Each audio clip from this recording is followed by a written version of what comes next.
com a Monique Danello pra gente falar do Flamengo, porque, Monique, acho que brinquei com o VS aqui quando começou o sorteio, quando cai o Racing ali que vem do segundo pote.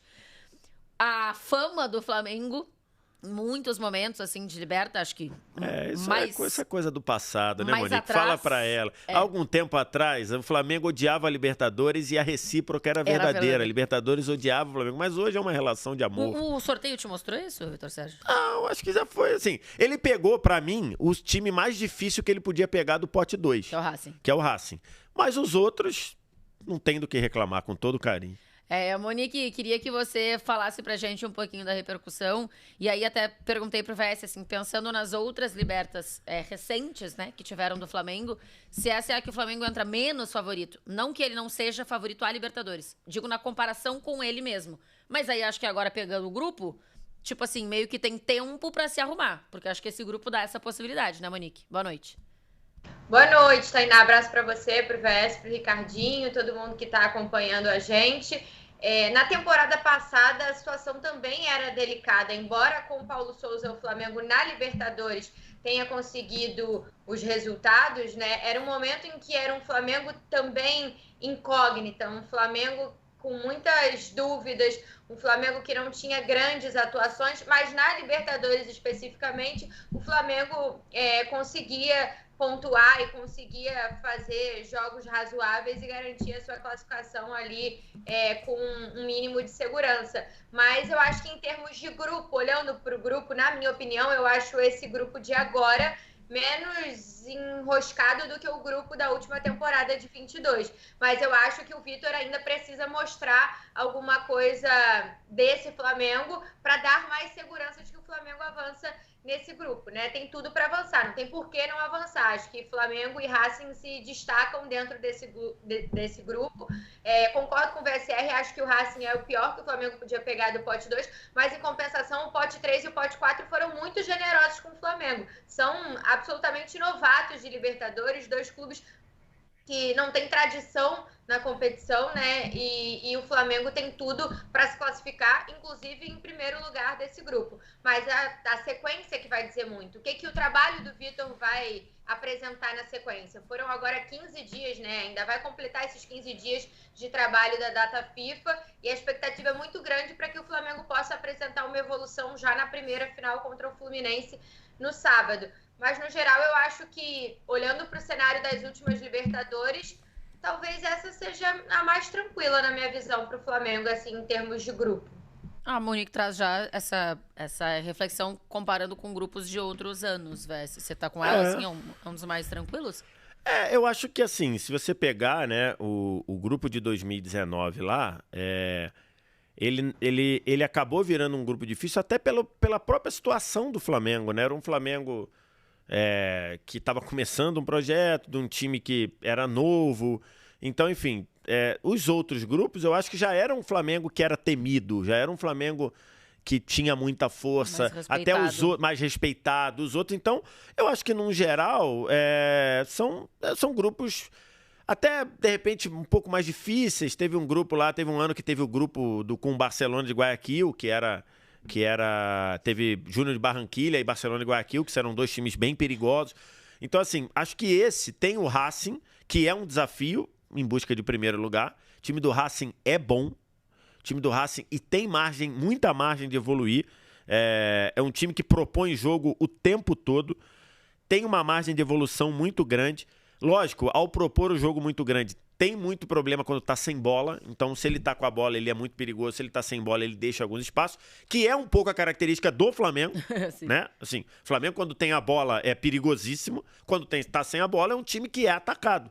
Então, assim, acho que é um jogo que tem muita cara de ser um jogo aberto, esse Racing do Fernando Gago, mas os outros dois, muito, muito, muito frágeis. Muito, muito, muito abaixo, né? Eu falei do Alcas.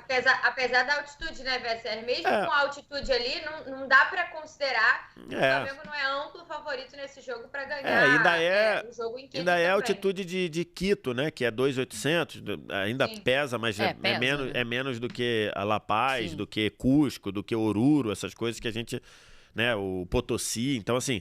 Mas, por exemplo, contra o Del Valle, o Flamengo sofreu, né? Sofreu porque o Mas Flamengo foi pra lá. pela atitude. Foi pra lá que o Flamengo foi pra lá pedindo mototáxi, né, pra jogar, né? Então, assim, pedindo quase que a gente fala assim, dá um mototáxi pra eu voltar. Então, assim. Mas é esse mesmo Flamengo, né? Mas. Esse mesmo Flamengo, esse mesmo treinador. Se espera que o Flamengo apresente uma evolução e óbvio que o Alcas não o Del Valle, mas só pra Inclusive, gente... o Alcas no Equador é um time médio, é um time que tem tido muitos problemas. Os torcedores dizendo que a diretoria não sabe fazer nada, não sabe contratar, não sabe dispensar e tudo.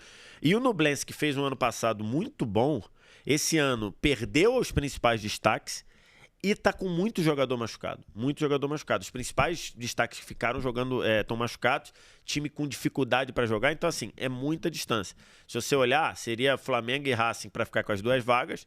E acho que o Flamengo, por ter um time mais... Quer dizer, não é que pronto, né? Porque o time não está pronto. Mas por ter um elenco que joga junto há muito tempo, muito qualificado, acho que aparece na frente, mas não acho nenhum absurdo o Racing passar em primeiro. Vai lembrar, o Racing 3 anos atrás eliminou o Flamengo dentro do Maracanã, num jogo em que o Racing saiu da Argentina.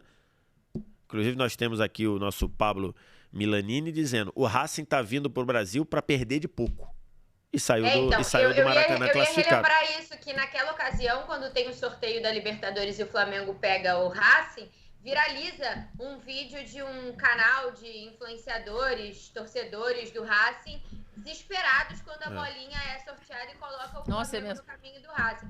Mas a gente também tem que lembrar que o Rogério Ceni vai para jogar esse jogo com pouco tempo de trabalho no Flamengo. O Flamengo faz a troca de treinador, porque assim, uma coisa que a gente tem até que observar para essa temporada, né? Porque nas últimas todas acaba a fase de grupos e troca o treinador. Foi assim com o Abel Braga em 2019, sai o Abelão e vem o Jorge Jesus. Depois foi assim na sequência, sai o Domenech e vem o Rogério Ceni, que aí é esse jogo do Racing, que o Rogério tem praticamente tempo nenhum para trabalhar com o time do Flamengo e vai para um jogo extremamente decisivo. Sim, teve muito pouco tempo, não foi nenhum, mas teve muito pouco tempo. E aí depois. Saiu o Rogério Ceni, veio o Renato. Sai o Rogério Ceni, vem o Renato. E ano passado sai o Paulo Souza e vem o Dorival, quem será o próximo ex. Já diria o outro programa lá, mas. O Ricardinho tá adorando isso.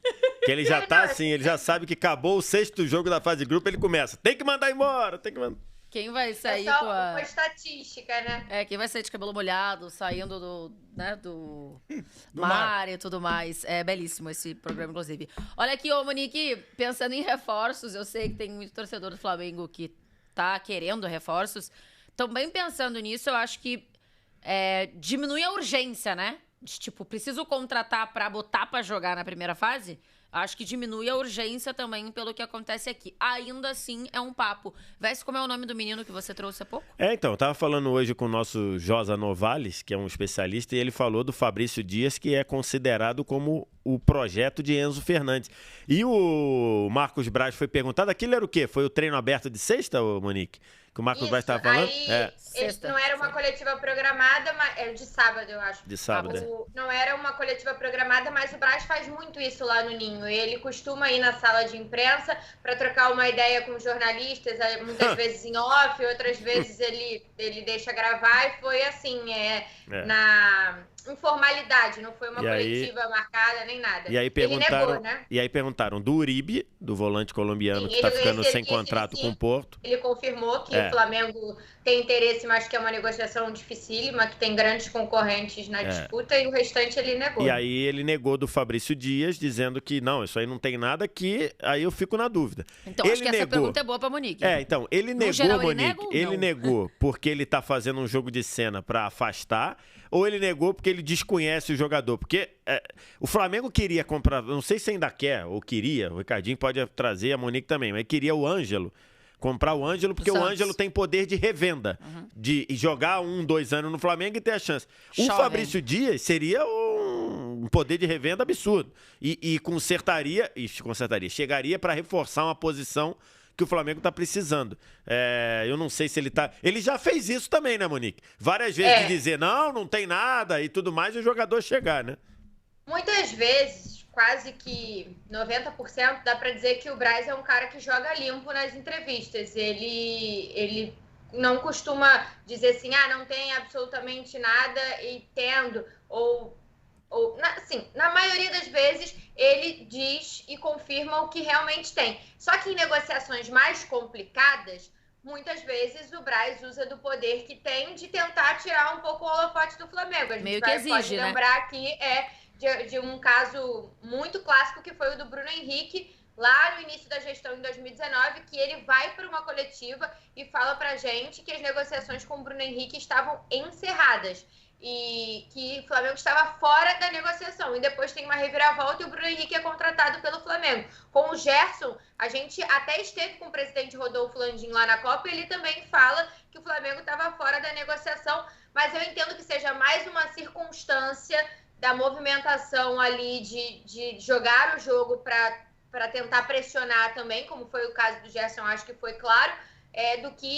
do que querer mentir. Mas pode ser, uma possibilidade pode ser. Só que ali, como ele confirmou do Uribe, eu acho que ele confirmaria se estivesse na parada, porque a negociação do Uribe também é uma negociação muito complicada. Então, eu acho que ele confirmaria. Quando ele é muito taxativo assim, sem ter nada, quando ele é muito taxativo, eu acredito que não tenha, pela forma como ele falou, mas isso não significa que não possa vir a ter nas próximas semanas. O Flamengo, o Braz até falou agora, imagino que tenha sido lá no Paraguai, porque o Braz e o Landim estão lá, sobre essa necessidade de fazer alguma contratação, de fazer contratações agora no mês de abril.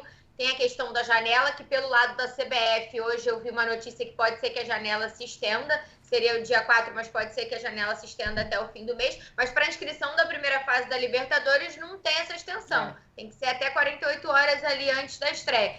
Então, há uma urgência de entregar reforços para o Vitor Pereira e concordo com a Tainá, com esse grupo, acho que essa urgência, pelo menos, fica um pouco mais tranquilo pensando na situação da fase de grupos, e ele falou que a prioridade é um cabeça de área. Ele usa essa expressão antiga que a gente falava mais antigamente, mas ele fala a prioridade é um cabeça de área. Mas o Flamengo tem outras carências, continua se falando da lateral direita, o Mateuzinho vai ficar 3, 4 meses fora, o Varela é a opção, mas também vai para a seleção. Tudo bem que data FIFA vai parar, mas é uma questão porque ficou sem o Mateuzinho.